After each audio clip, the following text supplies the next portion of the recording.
بسم اللہ الرحمن الرحیم۔ آپ صلی اللہ علیہ وسلم نے فرمایا، ایک مومن دوسرے مومن کے لیے عمارت کی طرح ہے کہ اس کا ایک حصہ دوسرے حصے کو قوت پہنچاتا ہے۔ اور آپ صلی اللہ علیہ وسلم نے ایک ہاتھ کی انگلیوں کو دوسرے ہاتھ کی انگلیوں میں داخل کیا۔ صحیح بخاری حدیث نمبر 481۔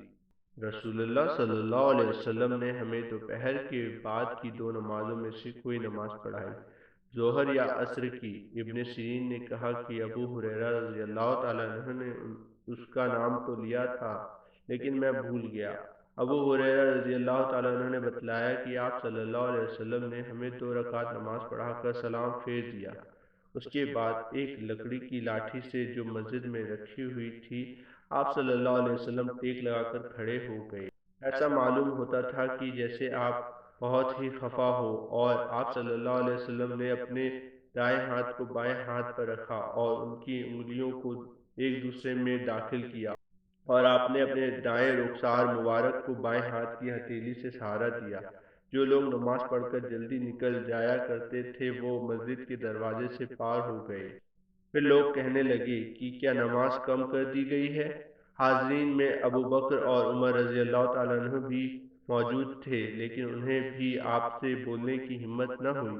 انہی میں ایک شخص تھے جن کے ہاتھ لمبے تھے اور انہیں ذوالعیدین، 2 ہاتھوں والا کہا جاتا تھا۔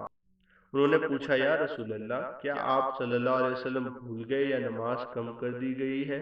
آپ صلی اللہ علیہ وسلم نے فرمایا کہ نہ میں بھولا ہوں اور نہ نماز میں کوئی کمی ہوئی ہے۔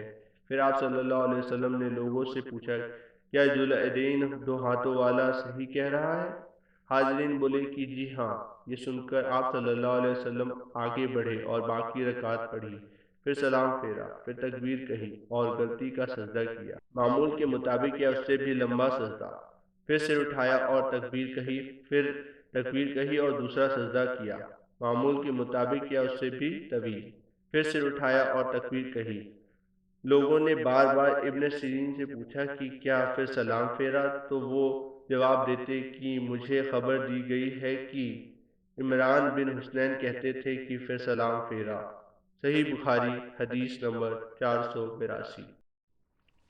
وہ مدینے سے مکہ تک راستے میں کئی جگہوں کو ڈھونڈ کر وہاں نماز پڑھتے اور کہتے کہ ان کے باپ عبداللہ بن عمر رضی اللہ تعالیٰ عنہ بھی ان مقامات پر نماز پڑھا کرتے تھے، اور انہوں نے رسول اللہ صلی اللہ علیہ وسلم کو ان مقامات پر نماز پڑھتے ہوئے دیکھا ہے۔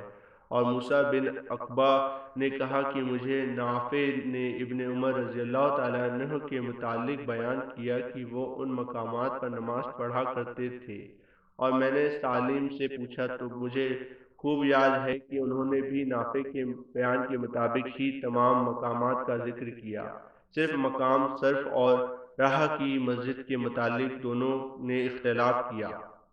صحیح بخاری حدیث نمبر 483۔ نبی کریم صلی اللہ علیہ وسلم جب عمرے کے ارادے سے تشریف لے گئے اور حجۃ الوداع کے موقع پر جب حج کے لیے نکلے تو آپ صلی اللہ علیہ وسلم ذوالحلیفہ میں قیام فرمایا۔ ذوالحلیفہ کی مسجد کے قریب آپ صلی اللہ علیہ وسلم ایک ببول کے پیڑ کے نیچے اترے، اور جب آپ کسی جہاد سے واپس ہوتے اور راستہ ذوالحلیفہ سے ہو کر گزرتا یا حج یا عمرہ سے واپسی ہوتی تو آپ وادی عتیق کے نشیبی علاقے میں اترتے، پھر جب وادی کے ڈھال سے اوپر چڑھتے تو وادی کے اوپری کنارے کے اس مشرقی حصے پر پڑاؤ ہوتا ہے جہاں کنکریاں اور ریت کا کشادہ نالہ ہے، یعنی بطحا میں۔ یہاں آپ صلی اللہ علیہ وسلم رات کو صبح تک آرام فرماتے۔ یہ مقام اس مسجد کے قریب نہیں ہے جو پتھر کی بنی ہے، آپ اس ٹیلے پر بھی نہیں ہوتے جس پر مسجد بنی ہوئی ہے۔ وہاں ایک گہرا نالہ تھا، عبداللہ بن عمر رضی اللہ تعالیٰ عنہ وہی نماز پڑھتے، اس کی ڈھال میں ریت کے ٹیلے تھے، اور رسول اللہ صلی اللہ علیہ وسلم وہاں نماز پڑھا کرتے تھے۔ کنکریوں اور ریت کی کشادہ نالہ کی طرف سے سیلاب نے آ کر اس جگہ کے آثار اور نشانات کو پاٹ دیا ہے جہاں عبداللہ بن عمر رضی اللہ تعالیٰ عنہ نماز پڑھا کرتے تھے۔ صحیح بخاری حدیث نمبر 484۔ نبی کریم صلی اللہ علیہ وسلم نے اس جگہ نماز پڑھی جہاں اب صرف روحا کی مسجد کے قریب ایک چھوٹی مسجد ہے۔ عبداللہ بن عمر رضی اللہ تعالیٰ عنہ اس جگہ کی نشاندہی کرتے تھے جہاں نبی کریم صلی اللہ علیہ وسلم نے نماز پڑھی تھی۔ کہتے تھے کہ یہاں تمہارے دائیں طرف جب تم مسجد میں قبلے کی طرف ہو کر نماز پڑھنے کے لیے کھڑے ہوتے ہو، جب تم مدینہ سے مکہ جاؤ تو یہ چھوٹی سی مسجد راستے کے دائیں طرف پڑتی ہے، اس کی اور بڑی مسجد کے بیچ ایک پتھر کی مار کا فاصلہ ہے یا اس سے کچھ کم زیادہ۔ صحیح بخاری حدیث نمبر 485۔ اس چھوٹی پہاڑی کی طرف نماز پڑھتے جو راہ کے آخر کنارے پر ہے، اور یہ پہاڑی وہاں ختم ہوتی ہے جہاں راستے کا کنارہ ہے، اس مسجد کے قریب جو اس کے اور راہ کے آخری حصے کے بیچ میں ہے مکہ کو جاتے ہوئے۔ اب وہاں ایک مسجد بن گئی ہے۔ عبداللہ بن عمر رضی اللہ تعالیٰ عنہ اس مسجد میں نماز نہیں پڑھتے تھے بلکہ اس کو اپنے بائیں طرف مقابل میں چھوڑ دیتے، خود پہاڑی ارک الطیبہ کی طرف نماز پڑھتے تھے۔ عبداللہ بن عمر رضی اللہ تعالیٰ عنہ جب روحا سے چلتے تو ظہر اس وقت تک نہ پڑھتے جب تک اس مقام پر نہ پہنچ جاتے، جب یہاں آ جاتے تو ظہر پڑھتے، اور اگر مکہ سے آتے ہوئے صبح سے تھوڑی دیر پہلے یا سحر کے آخر میں وہاں سے گزرتے تو صبح کی نماز تک وہیں آرام کرتے اور فجر کی نماز پڑھتے۔ صحیح بخاری حدیث نمبر 486۔ نبی کریم صلی اللہ علیہ وسلم راستے کے دائیں طرف مقابل میں ایک گھنے پیڑ کے نیچے لمبے چوڑے اور نرم علاقے میں قیام فرماتے جو رویسا کے قریب ہے، پھر آپ اس ٹیلے سے جو رویسا کے راستے سے لگ بھگ 2 میل کے فاصلے پر ہے چلتے تھے۔ اب اس پیڑ کا اوپر کا حصہ ٹوٹ گیا ہے اور بیچ میں سے دوہرا ہو کر جڑ پر کھڑا ہے، اس کی جڑ میں ریت کے بہت سے ٹیلے ہیں۔ صحیح بخاری حدیث نمبر 487۔ نبی کریم صلی اللہ علیہ وسلم نے اس ٹیلے کے کنارے پر بھی نماز پڑھی جہاں سے پانی اترتا ہے۔ یہ مقام حجبہ کو جاتے ہوئے عرض کے پیچھے پڑتا ہے۔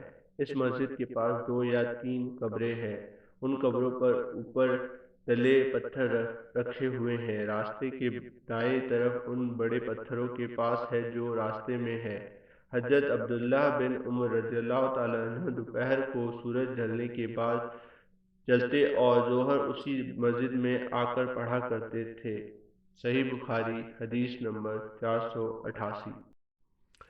رسول اللہ صلی اللہ علیہ وسلم نے راستے کے بائیں طرف ان گھنے پیڑوں کے پاس قیام فرمایا جو ہرشی پہاڑی کے نزدیک ڈھال میں ہے۔ یہ ڈھالوان جگہ ہرشی کے ایک کنارے سے ملی ہوئی ہے۔ یہاں سے عام راستے تک پہنچنے کے لیے تیر کی مار کا فاصلہ ہے۔ عبداللہ بن عمر رضی اللہ تعالیٰ عنہ اس بڑے پیڑ کی طرف نماز پڑھتے تھے جو ان تمام پیڑوں میں راستے سے سب سے زیادہ نزدیک ہے، اور سب سے لمبا پیڑ بھی یہی ہے۔ صحیح بخاری حدیث نمبر 489۔ نبی کریم صلی اللہ علیہ وسلم اس وادی میں پڑاؤ کرتے جو وادی مروز زہران کے ڈھال میں مقام صفاروات سے اترتے وقت مدینے کی طرف ہے۔ نبی کریم صلی اللہ علیہ وسلم اس وادی کی ڈھلان میں قیام کرتے جو مکہ جاتے ہوئے راستے کے بائیں طرف ہے۔ رسول اللہ صلی اللہ علیہ وسلم جہاں اترتے اس میں اور عام راستے کے بیچ میں ایک پتھر پھینکنے کا فاصلہ ہوتا۔ صحیح بخاری حدیث number 490۔ If you enjoy the video, please like the video, share with friends, and don't forget to subscribe and hit the bell icon.